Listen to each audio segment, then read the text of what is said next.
नमस्कार दर्शक मित्रों, टीवी टाइम्स न्यूज़ नेटवर्क में आप तमाम लोगों का हार्दिक स्वागत है और आप देख रहे हैं टीवी टाइम्स न्यूज़ नेटवर्क।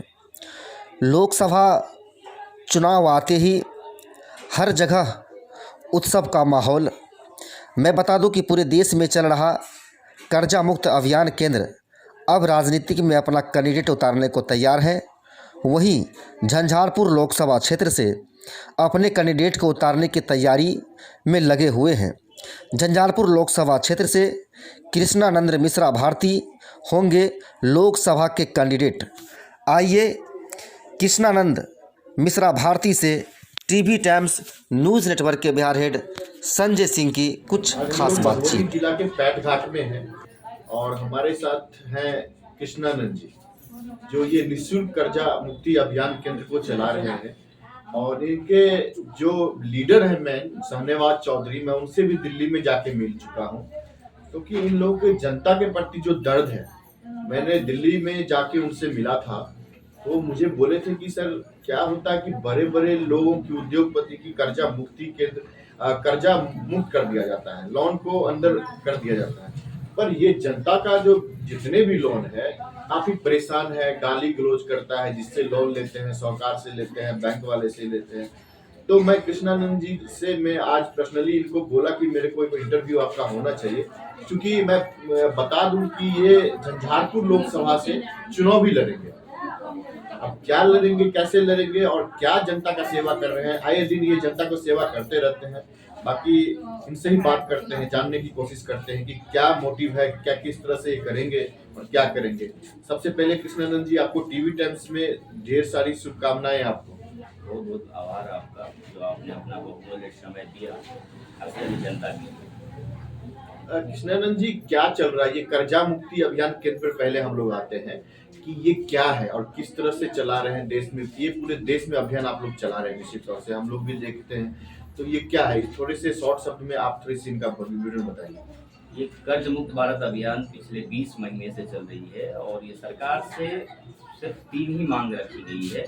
तो जिस तरह से जिस नियम के तहत बड़े बड़े उद्योगपति का आप कर्जा माफ करते हैं, अंडर राइट करते हैं, हेयर कट करते हैं, उसी नियम के तहत ये आम जनता, आम पब्लिक जो है उनका भी अंडर राइट करिए, हेयर कट करिए, या फिर उनको आप समय दे दीजिए जिससे उनको थोड़ा बहुत राहत मिले। और ये पूरे देश में चल रहा है, 20 महीने से चल रहा है। 11 बार प्रधानमंत्री कार्यालय, 7 बार वित्त मंत्री कार्यालय, आरबीआई, सभी के पास ये डेलीगेशन जाके उनको सूचना दिया गया। अंततः हुआ कुछ नहीं। लास्ट नवंबर 2023 में सरकार ने मना कर दिया, ये डिटेल लेने से भी मना कर दिया। फिर उसके बाद भी ये हुआ, जो हम लोग कार्ड वितरण कर रहे हैं, क्योंकि जो भी सरकार के पास जा रही है उनके पास कुछ न कुछ प्रूफ होना चाहिए। और ये पूरी निःशुल्क चल रही है, पूरे देश में चल रही है। जो आप जिस नियम, कोई ना कोई नियम से कर रहे होंगे ना, तो हमारा कहना है जो उसी नियम के साथ इन जनता का आप इनको भी सुन लीजिए। तो अभी जैसे हम लोगों ने सुना कि आप लोग अदालत में गए थे, वहां से आप लोगों को कुछ ऐसा पॉसिबल चीज नहीं लगा, फिर आप लोग जनता में जा रहे हैं, जनता के अदालत में जा रहे हैं। इस वक्त आपके बहुत सारे पार्टी के मेंबर्स लोकसभा सीट पे पार्टिसिपेट कर रहे हैं, तो क्या आप लोकसभा सीट इस बार आ रहे हैं क्या झंझारपुर से? जी, अब हमारे पास ऑप्शन क्या बचा है, आप ही बताइए। हमने सरकार के पास गए, हमने हाथ जोड़ ली, पांव पकड़ लिया, जो भाई आप माँ बाप हो, आप इनकी, आप हमको राजनीति नहीं करना है, ठीक है। इनकी दर्द को आप समझिए, हम पूरी जानकारी आपको दे रहे हैं, जो इनकी बात आप कर लीजिए, राजनीति आप करिए, आपका काम है। उन्होंने नहीं सुना 20 महीने में। उसके बाद हम गए सुप्रीम कोर्ट। सुप्रीम कोर्ट को मैंने दिया, उनको वहाँ डायरी मेंटेन हो गई है, 90 दिन का समय दिया गया है, तो 90 दिन पे इस पे सुनवाई हो।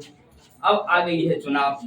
अब आप भी जानते हैं ये बात को, क्योंकि एक राजनीति के विद्यार्थी होने के नाते मैं भी जानता हूँ, जो ये नेता सिर्फ एक ही चीज से डरते हैं, वो वोट बैंक की राजनीति, वोट बैंक से डरते हैं। अब इनकी बात कोई नहीं सुन रही है, कुछ नहीं सुन रही है, तो मैं किसके पास जाऊं? सरकार के पास जा रहा हूं, पक्ष विपक्ष सभी के पास जा रहा हूं, ना वो सुनने के तैयार। वो बोल रहे हैं जो ना हम सुन रहे हैं ना आप सुनिए। दूसरी बात, हम अदालत में जा रहे हैं, अदालत समय दिया है। अब हमारे पास ऑप्शन क्या बचा? तीसरा ऑप्शन बचा है जनता की अदालत। तो अब इन लोगों के पास जाएंगे, इनको बताएंगे, सभी बात बताएंगे, ये लोग निर्णय करेंगे क्या करना है।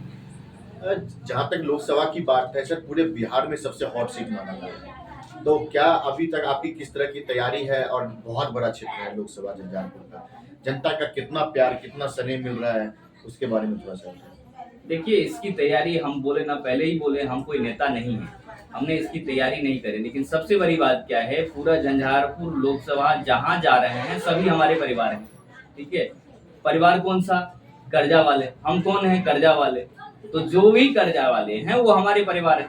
कोई कहीं से ये बोल ही नहीं रहे हैं जो हम आपके साथ नहीं हैं, क्योंकि वो अपनी पहली बार ऐसा होने वाला है जो वो अपनी लड़ाई खुद लड़ रहे हैं, ठीक है। और जनता वर्सेस नेता की लड़ाई होने वाली है। जहाँ तक मैंने सुना था कि 543 पूरे इंडिया में लोकसभा सीट है सर, 543 लोकसभा सीट में आप लोगों ने भी सांसद साहब को मतलब चिट्ठी लिख के उनकी अवगत करवाया था कि आपके क्षेत्र की जनता का इतना बड़ा कर्ज है, तो उसके बारे में क्या फीडबैक मिला? हमने दिल्ली भी गए थे सांसद जी के आवास पर, और यहाँ उनके आवास पे झंझारपुर यहाँ जो आवास है खुटौना के पास, उनके घर पे गए थे। वो दिल्ली जा रहे थे, हमारी बात हुई लगभग 20 मिनट। वो उन्होंने सख्त मना कर दिया, सीधा सीधी 3 बात बोली। जो ये बात अगर हम रखेंगे, वो एक्सेप्ट कर रहे हैं, ऑफ कैमरा एक्सेप्ट कर रहे हैं कि ये बात सही है, ठीक है। लेकिन उनको यहाँ जाति की राजनीति देखती है, क्योंकि वो बोल रहे हैं जो हम आपके साथ मौलवी साहब क्यों हैं, आपके साथ यादव जी क्यों हैं, आपके साथ मिश्रा जी क्यों हैं, आपके साथ साहू जी क्यों हैं। तो हमने बोला जाति की राजनीति आप करो, ये आपका मुद्दा है, इनको ले लो, इनका साथ दे दो, और ये सभी लोग आपके साथ हैं।